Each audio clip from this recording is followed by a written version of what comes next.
The rain hammered against the pavement like 1,000 tiny drummers, relentless and unforgiving. Destiny Williams pushed through the hospital's automatic doors, her dark green scrubs already damp from the humidity that clung to everything in the city that night. 12 hours. 12 hours of back-to-back trauma cases, 2 codes, and one particularly difficult family who couldn't understand why their grandmother wasn't responding to treatment the way they'd seen on television medical dramas. Her feet ached with a bone-deep weariness that seemed to pulse with every heartbeat, and her eyes burned from the fluorescent lights she'd been working under since before dawn. She fumbled in her bag for her phone, squinting at the screen through the sheets of water cascading from the hospital's awning. The rideshare app showed a black BMW waiting in the pickup zone, and she could barely make out the shape of a dark sedan idling about 50 feet away. Perfect. All she wanted was to collapse into the back seat, close her eyes, and let someone else worry about navigating through this monsoon. She pulled her jacket over her head and sprinted toward the vehicle, her sneakers splashing through puddles that soaked through to her socks immediately. The car was sleek, expensive-looking, with tinted windows that revealed nothing of its interior. She yanked open the back door and threw herself inside, gasping with relief as the warmth of the heated seats enveloped her exhausted body. "Thank God," she breathed, settling into the leather interior that smelled faintly of sandalwood and something else she couldn't quite identify. "I thought I was going to drown out there. You can just take me to Maple Street, the apartment complex on the corner." She didn't wait for a response, already fishing through her bag for her earbuds, her eyes half closed against the dim interior lighting. The car was nicer than any rideshare she'd ever been in, but she was too tired to question it. Maybe the driver was new, trying to make a good impression. Maybe he was one of those guys who drove luxury vehicles on the side for extra cash. Either way, she didn't care. She just wanted to go home.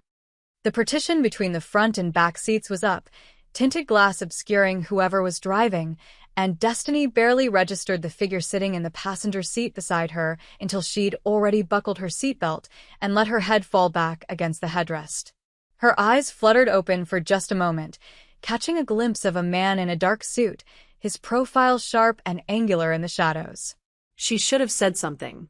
Should have apologized for not noticing him, asked if this was a shared ride situation. But her body had other plans. The warmth of the car, the gentle hum of the engine, the rhythmic drumming of rain against the roof, it all conspired against her consciousness. Her eyelids grew impossibly heavy, and before she could form another coherent thought, Destiny Williams was asleep. Jaewon Kong had not become the head of the Kong family's operations by being easily surprised. He had survived 3 assassination attempts before his 30th birthday, had navigated the treacherous waters of Seoul's underworld before expanding to the American market, and had built a reputation for being as calculating as he was ruthless. But when a woman in dark green medical scrubs threw herself into his car, rattled off an address like he was her personal chauffeur, and then promptly fell asleep against his shoulder, he found himself experiencing something dangerously close to bewilderment. He sat perfectly still, his hand frozen halfway to the weapon concealed beneath his jacket, watching as this stranger's breathing deepened into the unmistakable rhythm of genuine sleep. In the driver's seat, his most trusted associate, Min-jun, had gone rigid, eyes darting to the rearview mirror with an expression that suggested he was waiting for instructions that might involve disposing of an unexpected witness. "Sir," Min-jun whispered, his Korean crisp and urgent. "What do you want me to do?" Jaewon studied the woman's face in the dim light. She was young, probably mid-20s, with dark skin that seemed to glow even in the shadows of the car's interior. Her hair was pulled back in a practical ponytail, and there were dark circles under her eyes that spoke of exhaustion far deeper than a single bad day. A hospital ID badge was clipped to her scrubs, and he could just make out the words, Memorial Hospital and Registered Nurse, above a photo that matched the face now resting dangerously close to his shoulder. She smelled like antiseptic and coffee, and there was a small stain on her sleeve that looked like it might be blood. Not a threat, then. Just a tired woman who had made a very unfortunate mistake. "Drive," Jaewon said quietly, his eyes never leaving her face. "Sir? Where?" "Just drive. Around the block." Slowly, he needed time to think, to assess the situation that had spiraled so quickly from routine to absurd. He had been waiting for a contact, a man who was supposed to deliver information about a rival family's movements. That man was now 12 minutes late, and Jae-won had been contemplating the various ways he might express his displeasure when this woman had appeared like some kind of fever dream. The car pulled smoothly away from the curb, and Jae-won watched as the hospital lights faded in the rain-streaked rear window. The woman stirred slightly, murmuring something unintelligible, and then settled more firmly against his arm. He should wake her. Should demand to know who she was and why she had invaded his space with such careless abandon. But something stopped him, perhaps the vulnerability in her sleeping face, or the way her hands were still clutched around her bag like she was afraid someone might take it even in her dreams. He had seen that kind of exhaustion before, in the faces of people who worked themselves to the bone because they had no other choice. It was not a look that belonged to someone who posed any kind of threat. The situation was, objectively, ridiculous.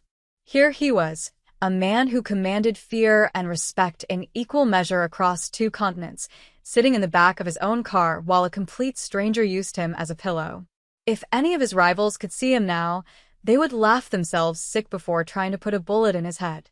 Min-jun was clearly thinking something similar, his shoulders tight with suppressed tension as he navigated through the rain-slicked streets. But Jae-won found that he wasn't angry. Annoyed, certainly. Inconvenienced, absolutely. But there was something almost refreshing about being treated like an ordinary person, even if it was only because this woman had no idea who he was.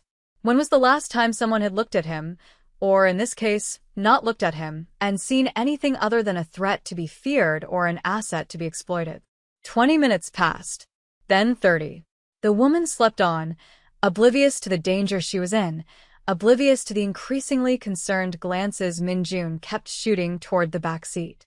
Jae-won's contact had called twice, and he had silenced his phone both times, unwilling to risk waking her until he had decided what to do. It was a strange kind of paralysis, one he didn't fully understand. He told himself it was strategic, that he needed to know why she had chosen his car, whether it was truly an accident or something more sinister. But the truth was simpler and more unsettling. He was curious. Curious about this woman who slept so trustingly in the presence of a monster who had walked into the lion's den and made herself comfortable without a second thought. At 43 minutes, she began to stir. Jae-won watched her eyelids flutter, watched consciousness return to her features in slow, reluctant stages. She yawned, stretched slightly, and then froze as her brain finally caught up with her surroundings. Her eyes went wide, and he saw the exact moment she realized that the shoulder she'd been sleeping on did not belong to anyone she knew. "Oh my God," Destiny breathed, jerking upright so fast she nearly gave herself whiplash. Her heart was suddenly pounding against her ribs like it was trying to escape, and her hand flew to her chest as if she could physically hold it in place. The man beside her was watching her with an expression she couldn't read, dark eyes that seemed to absorb the light rather than reflect it, a face that could have been carved from stone for all the emotion it showed. He was beautiful in a dangerous way, the kind of beautiful that made you want to look closer even as every instinct screamed at you to run. "I am so sorry. I thought this was my Uber. I was so tired. I didn't even." She stopped, her words dying in her throat as she took in her surroundings more carefully. This was not an Uber. The interior was too luxurious, too deliberately designed for someone who valued privacy above all else. And the man beside her was wearing a suit that probably cost more than 3 months of her rent. "This isn't my Uber, is it?" "No," Jae-won said, and his voice was like velvet over steel, smooth and soft with something harder underneath. "It is not." Destiny's hand moved instinctively toward the door handle, but the man made no move to stop her. He simply sat there, watching her with those unreadable eyes, waiting to see what she would do. The car was still moving, she realized, still gliding through streets she didn't recognize. How long had she been asleep? Where had they taken her? Panic began to claw at the edges of her consciousness, but she forced it down with the same iron will that had gotten her through nursing school while working 2 jobs. Panic wouldn't help her now. She needed to think, needed to assess the situation like she would assess a patient in crisis. "Who are you?" she asked, and she was proud of how steady her voice came out. "And where are we going?" Jae-won tilted his head slightly, studying her like she was a puzzle he couldn't quite solve. "Those are excellent questions," he said.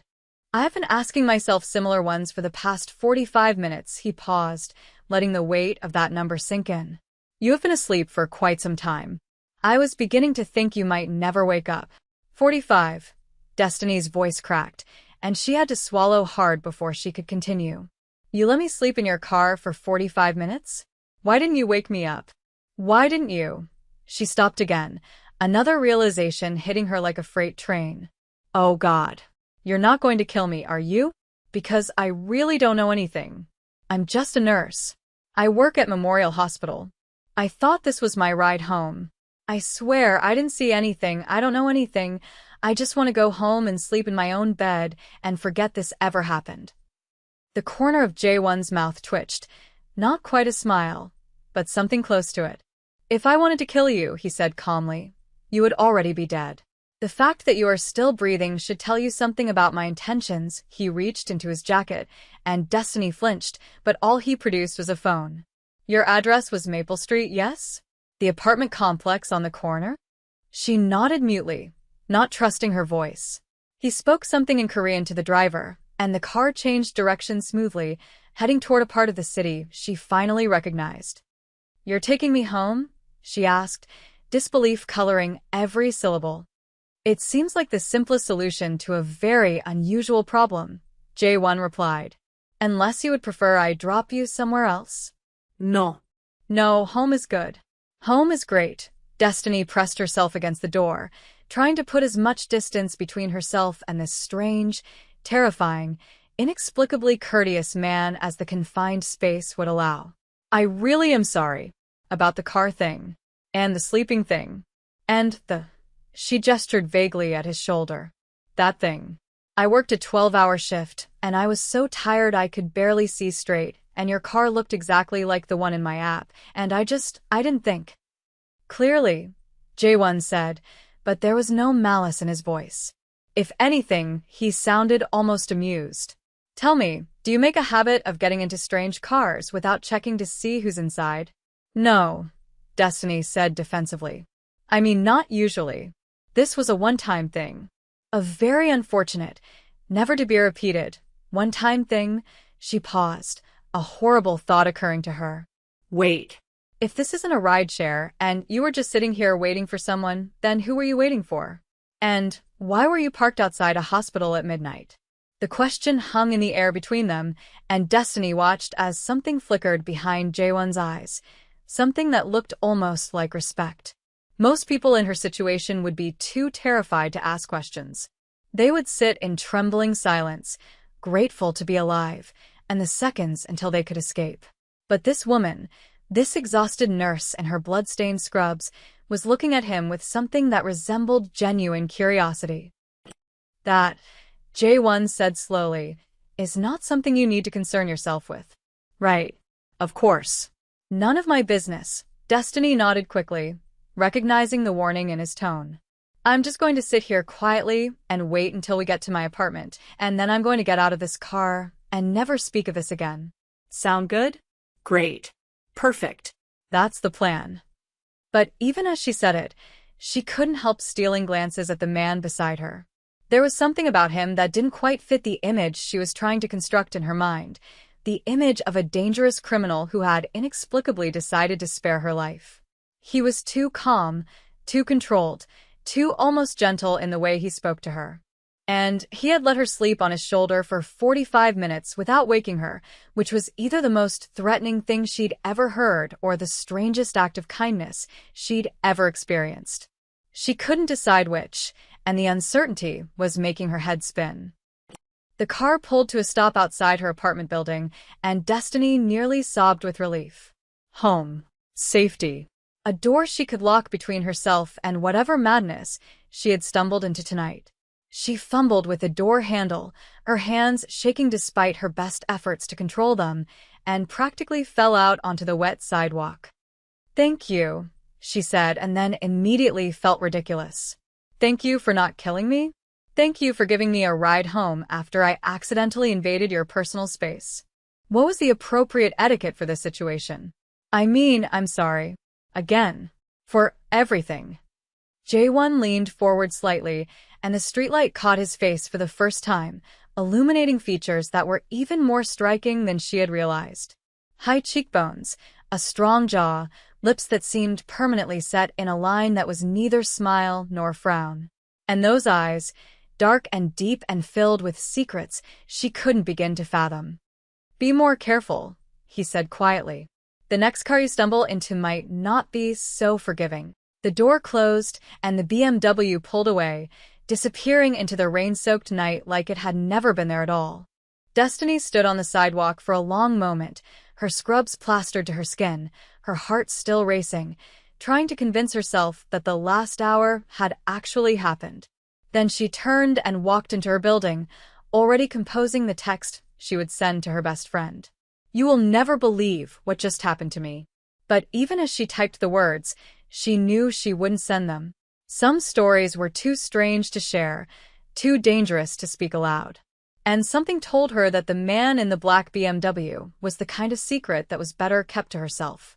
3 days passed, and Destiny almost managed to convince herself that the whole thing had been some kind of exhaustion-induced hallucination. She went to work, she came home, she slept and ate and existed in the comfortable routine she had built for herself. The man in the car became a strange memory, fading at the edges like a dream she couldn't quite hold on to. She didn't tell anyone about him, not her coworker Priscilla, who would have insisted on calling the police, not her mother, who would have demanded she move back home immediately, not even her journal, which had heard every other secret she'd ever kept. It felt too private somehow, too strange, and too intimate to put into words. On the 4th day, everything changed. She was walking out of the hospital after another brutal shift, her eyes fixed on her phone as she double-checked the license plate of her actual rideshare this time, when a black BMW pulled up to the curb directly in front of her. Her heart stopped, then started again at twice its normal speed. The window rolled down, and a familiar face appeared, not the man from the back seat, but the driver, his expression carefully neutral. Miss Williams, he said, and the fact that he knew her name sent ice through her veins. Mr. Kong would like to speak with you. Mr. Kong, Destiny repeated, her voice flat. And who exactly is Mr. Kong? The man whose shoulder you slept on 3 nights ago, came a voice from inside the car, and despite everything, despite the fear and the confusion, and the very reasonable certainty that getting into this vehicle again would be the worst decision of her life, Destiny felt something flutter in her chest that had nothing to do with terror. I promise I won't bite. Destiny stood frozen on the sidewalk, her rideshare app still glowing on her phone screen, showing a silver Honda Civic that was definitely not the sleek black BMW idling in front of her. Every rational thought in her head screamed at her to walk away, to get into her actual ride and go home and pretend this wasn't happening. But her feet wouldn't move, and her eyes kept drifting back to the open window, to the shadowy figure she could just barely make out in the back seat. 3 days. He had waited 3 days, and then he had come back. Why?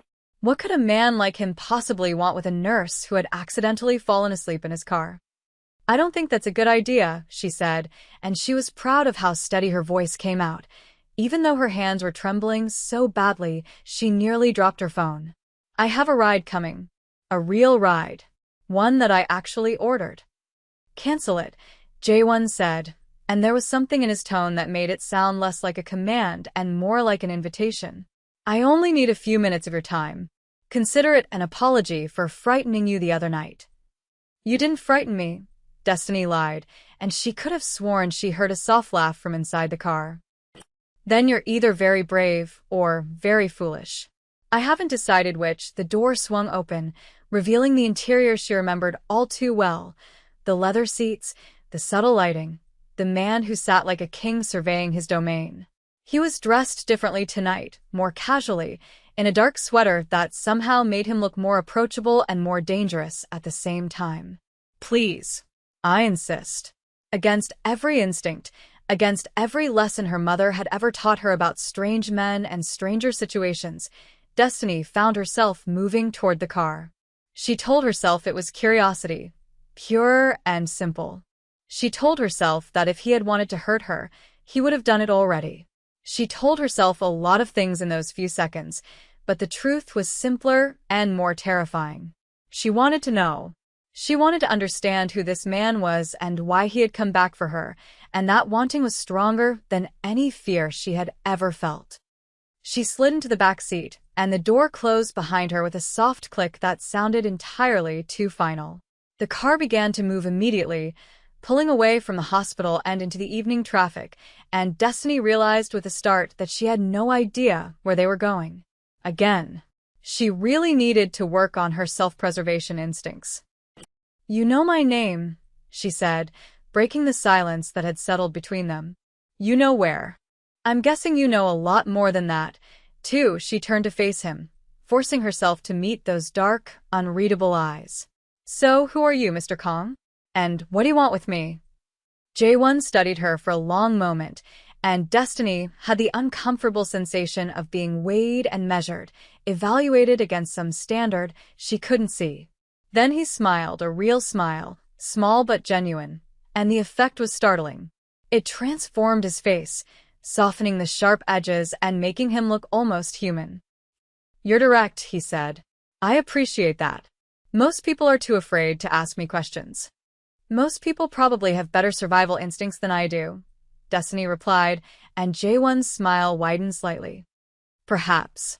Or perhaps they simply lack your courage." He leaned back against the seat, his posture relaxed in a way that seemed deliberate, like he was trying to put her at ease.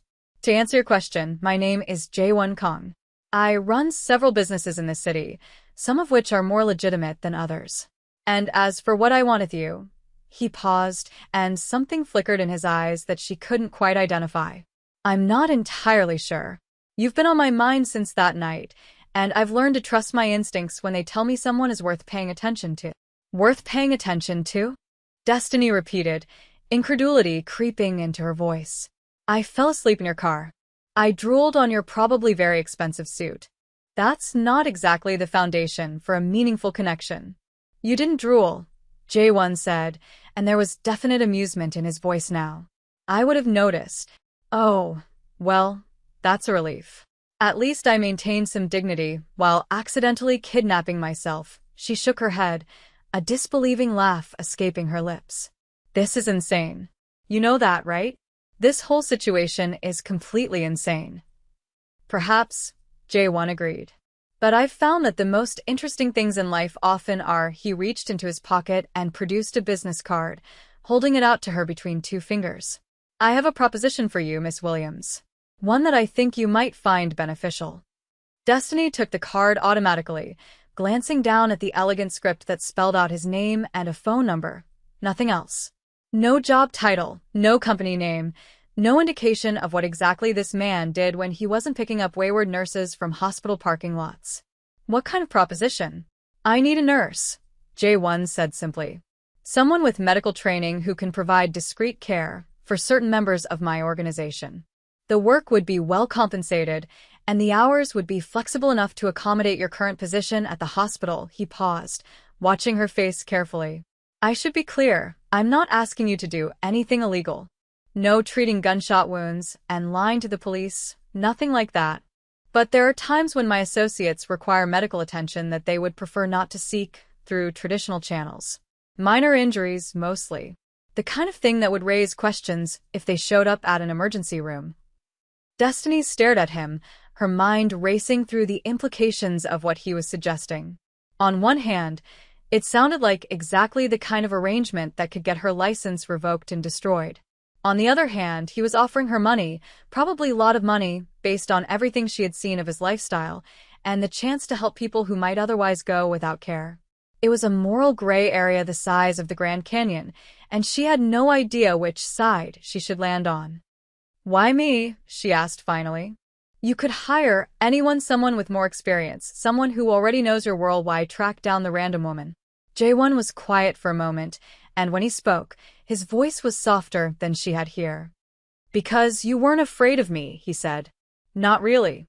Even woke up and realized where you were, even that you were in danger. You didn't panic. You asked questions.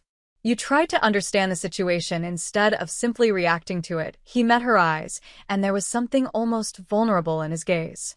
Do you know how rare that is? How few people can look at someone like me and see anything other than a threat. Maybe I'm just too tired to be properly scared, Destiny said, but her voice lacked conviction. Maybe, Jae-won agreed. Or maybe you see things that other people miss. Either way, I think you could be valuable to me. And I always take care of the people who are valuable to me.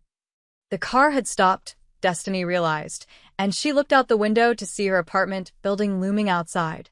They had driven in a complete circle, bringing her right back where she started. It felt symbolic somehow, like the universe was giving her a choice. Step out of this car and return to her normal life, or stay and see where this strange path might lead. I need to think about it, she said, and Jae-won nodded as if he had expected nothing less. Take all the time you need. My number is on the card. Call me when you've made your decision. He reached past her to open the door, and for a moment, his face was close enough that she could see the individual threads of silver in his dark hair, could smell the subtle cologne that clung to his skin. But Destiny? Don't take too long. Opportunities like this don't come around often.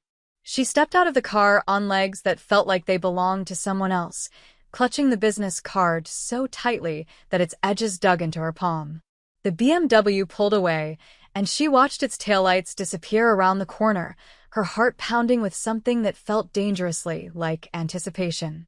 She should throw the card away. She should forget this ever happened and go back to her safe, predictable life. But even as she thought it, she knew she wouldn't. Couldn't. Because Jae-won Kang had seen something in her that no one else had ever noticed, and she needed to know what it was. 2 weeks later, Destiny found herself standing outside a nondescript building in a part of the city she had never visited before, wondering for the 100th time if she had completely lost her mind. She had called the number on the card 3 days after their conversation, her voice steady even as her hands shook, and Jae-won had answered on the first ring, as if he had been waiting for her. The instructions he gave her were simple: an address, a time, a promise that everything would be explained when she arrived.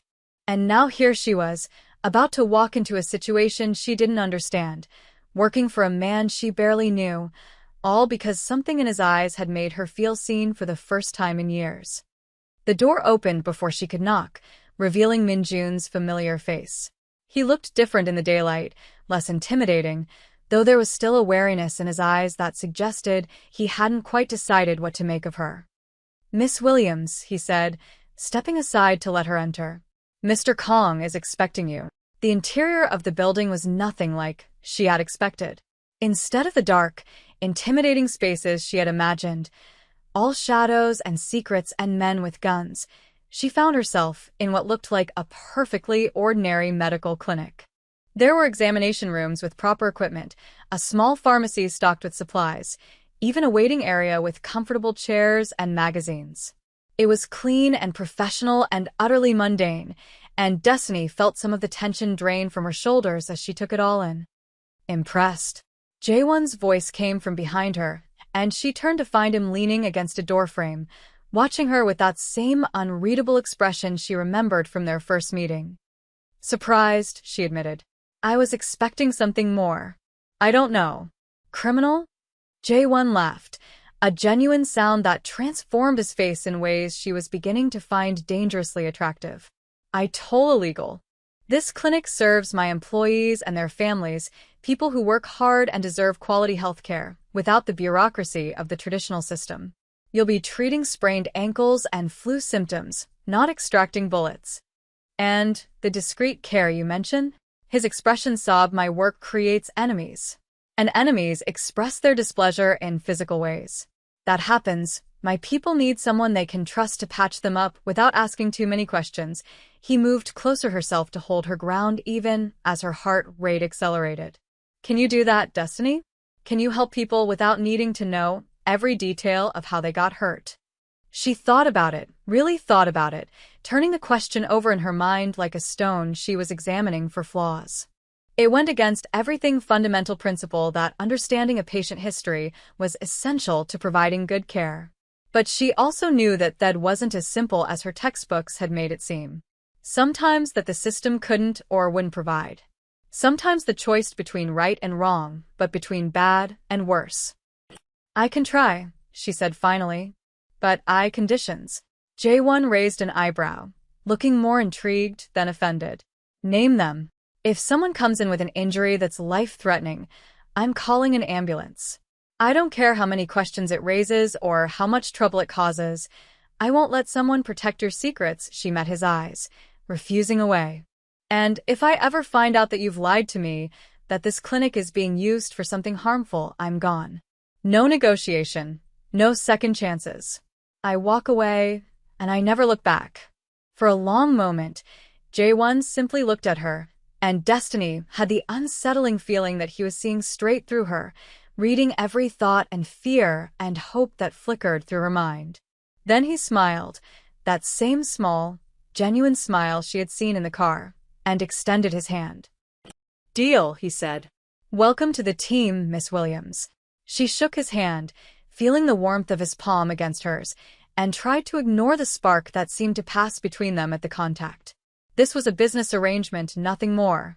She was here to help people, to use her skills in a way that might actually make a difference. Whatever else she might be feeling, the curiosity, the attraction, the strange sense of connection that had been building since that rainy night, she would have to keep it locked away, hidden where it couldn't complicate things. But as Jae-won led her through the clinic, introducing her to the staff and explaining the systems they had in place, Destiny couldn't help noticing the way his hand lingered on her back as he guided her through doorways. Couldn't help noticing the way his eyes kept finding hers across the room, holding her gaze for just a moment too long. And she couldn't help wondering if maybe, just maybe, she wasn't the only one feeling something she shouldn't. The first month passed in a blur of activity and adjustment. Destiny fell into a rhythm, splitting her time between the hospital and the clinic, learning to navigate this strange new world she had entered. The patients who came to see her were exactly as Jae-won had described: ordinary people with ordinary problems, workers and family members who needed care but couldn't afford the time or expense of traditional healthcare. She treated ear, gave vaccinations and checked blood pressure, and slowly began to feel like she was making a real difference in people's lives. The other cases, the ones that came with bruises that looked like knuckles and cuts that looked like knives, were rarer than she had expected. When they did appear, she treated them with the same professionalism she applied to everything else, asking only the questions that were medically relevant and keeping her thoughts about the rest to herself. It was a compromise she had made with her conscience, a line she had drawn that allowed her to do good without becoming complicit in harm. Most days it felt like enough. But it was the time between patients that proved most dangerous.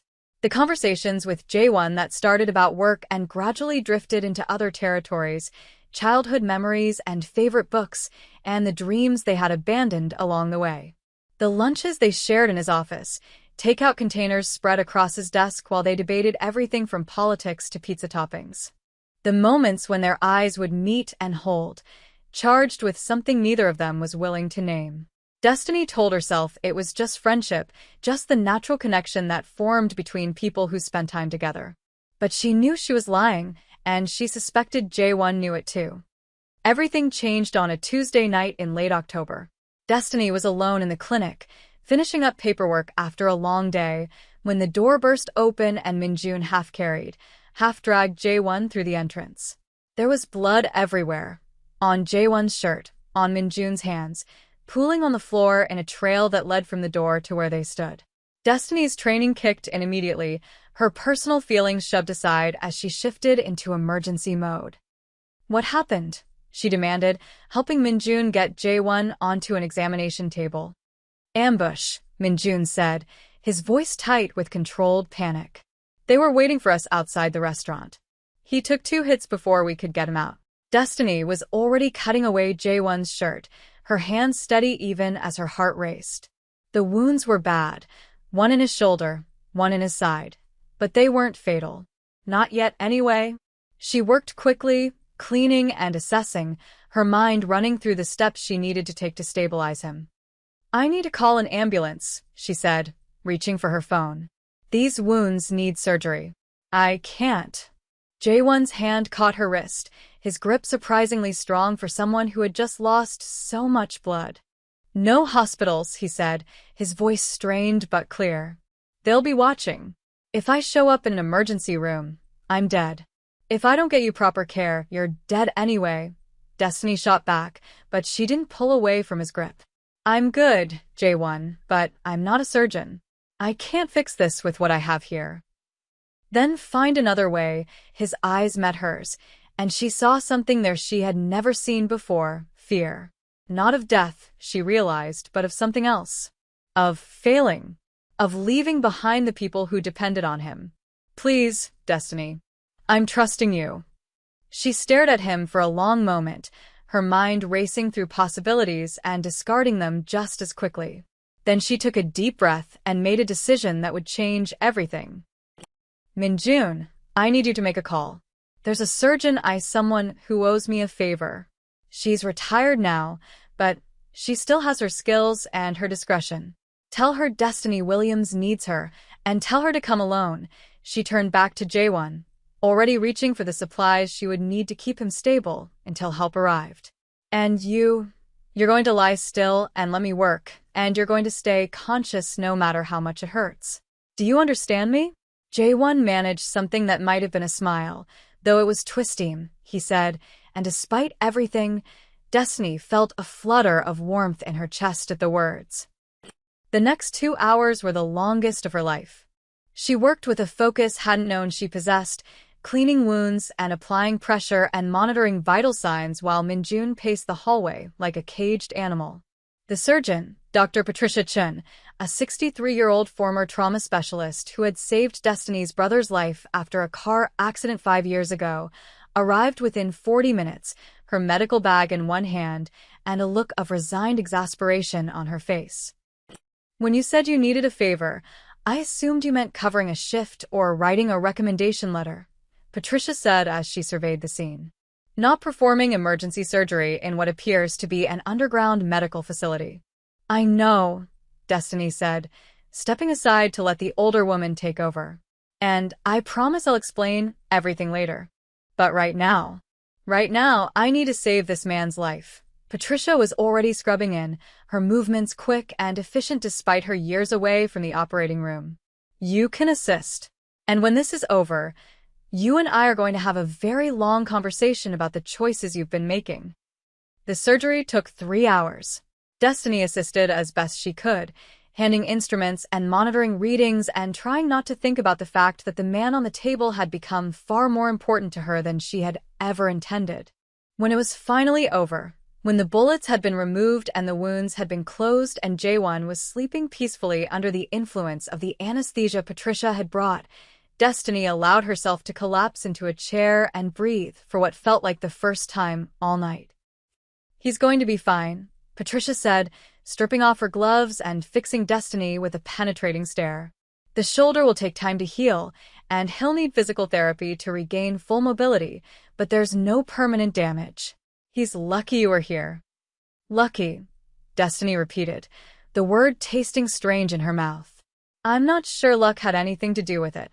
Patricia sat down beside her, her expression softening slightly. "You care about him," she said. "It wasn't a question." "I don't know what I feel," Destiny admitted, her voice barely above a whisper. "Everything about this is wrong. He's dangerous, Patricia. The things he does, the world he lives in, I should be running as far and as fast as I can in the opposite direction. But every time I try to convince myself to leave, something pulls me back.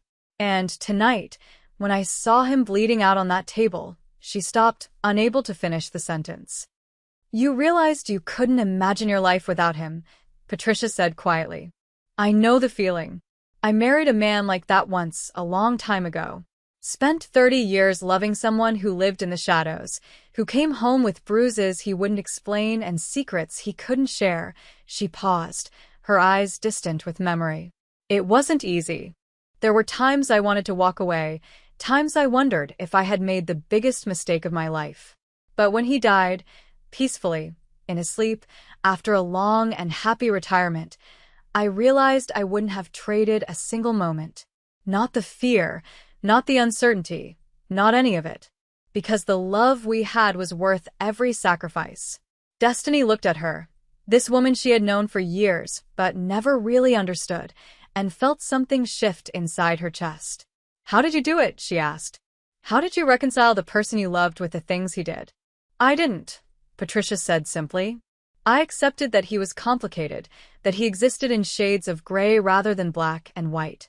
And I chose to focus on the parts of him that were good, his loyalty, his kindness, the way he looked at me like I was the only person in the world who mattered."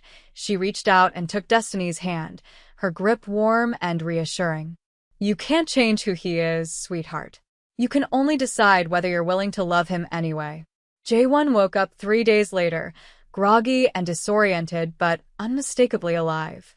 Destiny was there when his eyes opened, sitting in the chair beside his bed where she had spent most of the past 72 hours, and she watched as consciousness returned to his features in slow, painful stages. "You're still here," he said, his voice rough from disuse.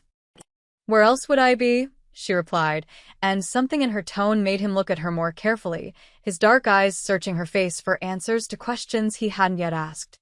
"You should have let me die," he said quietly. "It would have been easier for you. Safer." "Probably," Destiny agreed. "But I've never been very good at taking the easy road." She reached out and took his hand, feeling his fingers curl around hers with a strength that surprised her given everything he had been through. "We need to talk, Jaewon. About what this is, about what we're doing. Because I can't keep pretending that you're just my employer, and I don't think you can either." Jaewon was silent for a long moment, his thumb tracing circles on the back of her hand. When he spoke, his voice was softer than she had ever heard it, stripped of the careful control he usually maintained. "I have spent my entire life building walls," he said.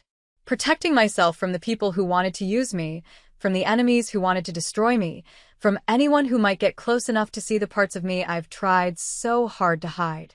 And then you stumbled into my car, fell as my shoulder, and somehow managed to slip past every defense I had without even trying." He met her eyes, and she saw vulnerability there that took her breath away. "I don't know how to do this, Destiny. I don't know how to love someone without putting them in danger. But I know that I want to try, if you're willing to let me." Destiny felt tears prick at the corners of her eyes, emotions she had been suppressing for weeks finally breaking through the surface. "I'm scared," she admitted. "I'm terrified of what this means, of what it could cost me. But I'm more scared of walking away and spending the rest of my life wondering what might have been."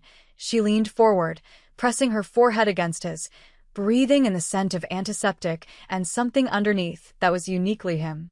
"So yes, Jaewon, I'm willing to let you try. As long as you're willing to let me try too." He kissed her then, soft and gentle and full of promise, and Destiny felt something click into place inside her chest like a key turning in a lock. It wasn't perfect. It wasn't safe. But it was real, and it was theirs, and for now that was enough. The months that followed were a study in contrasts. There were moments of pure joy, lazy Sunday mornings in Jaewon's penthouse apartment, cooking breakfast together while music played softly in the background. Stolen kisses in the clinic between patients, quick touches that sent electricity through her veins. Long conversations that stretched into the early hours of the morning, sharing secrets and dreams and fears with an intimacy she had never experienced before. Jaewon opened up to her in ways she hadn't expected, telling her about his childhood in Seoul, about the father who had groomed him for leadership and the mother who had died trying to protect him from that fate.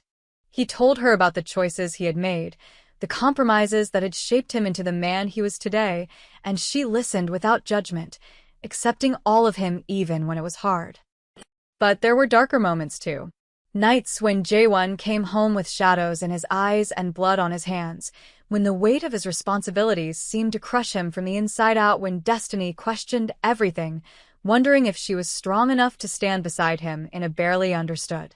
The attack that had nearly only the beginning. There were others who wanted him, who saw his relationship with her as a weakness to be exploited. She had to live with fear as a constant companion, to check over she walked to her car, to vary her routines so she couldn't be easily tracked. It was during one of these darker periods that everything came to a head. Jae-won had been distant for days, consumed by a conflict with rival organization that threatened everything he had built. Destiny watched Jae into himself. Watched the walls shed so hard to break down start to rebuild themselves brick by brick, and felt helpless to stop it. "Talk to me," she said one night, finding him standing at the window of his apartment, staring out at the city lights with an expression she couldn't read. "Whatever's happening, whatever you're dealing with, you don't have to face it alone." Jae-won turned to look at her, and the pain in his eyes nearly broke her heart. "They know about you," he said quietly. "The Yoon family. They've been watching you, following you. They know where you work, where you live, who your friends are." He paused, his jaw tightening. "They're going to use you to get to me, Destiny. And I don't know how to stop them without." He stopped, unable to finish the sentence. "Without what?" Destiny pressed, moving closer despite the warning in his eyes. "Without becoming the monster everyone already thinks I am." His voice cracked on the words, and she saw something she had never seen before. Jae-won Kong, the man who commanded fear and respect across 2 continents, was crying. Silent tears that tracked down his cheeks like confessions he couldn't hold back anymore. "I've done terrible things to protect what's mine. I've hurt people, destroyed people, all in the name of survival. But this," he gestured between them, at the space that had become sacred to both of them. "This is the first good thing I've had in longer than I can remember. And I don't know how to protect it without losing the part of myself that makes me worthy of it." Destiny reached up and cupped his face in her hands, wiping away his tears with her thumbs. "Listen to me," she said, her voice fierce with conviction. "You are not a monster. You are a man who has had to make impossible choices in impossible circumstances. And yes, some of those choices have been wrong. Some of them have caused pain that can never be undone. But that doesn't define you, Jae-won. What defines you is what you do next." "And what should I do next?" he asked, his voice raw with desperation. "You fight," Destiny said simply. "Not alone, not in the shadows, but with me beside you. We figure this out together, find a way to protect ourselves without losing who we are. And if that means making changes, building something different than what came before, then we do that too." She pressed her lips to his forehead, feeling him tremble beneath her touch. "I didn't sign up for easy, remember? I signed up for you. All of you, including the parts that scare me." Jae-won pulled her into his arms, holding her so tightly she could barely breathe, and she felt something shift between them. A decision being made, a path being chosen. When he finally spoke, his voice was steadier than it had been all night. "There's a way," he said slowly, like he was thinking it through as he spoke. "A way to end this without more bloodshed, without becoming what they want me to become. But it would mean giving up everything I've built, walking away from the power, the money, all of it. Starting over somewhere new, somewhere they can't find us." "Could you do that?" Destiny asked, pulling back to look at him. "Could you really walk away from everything you've worked for?" Jae-won met her eyes, and she saw something there she had never seen before. Hope. Fragile and uncertain, but real. "For you," he said quietly, "I could do anything."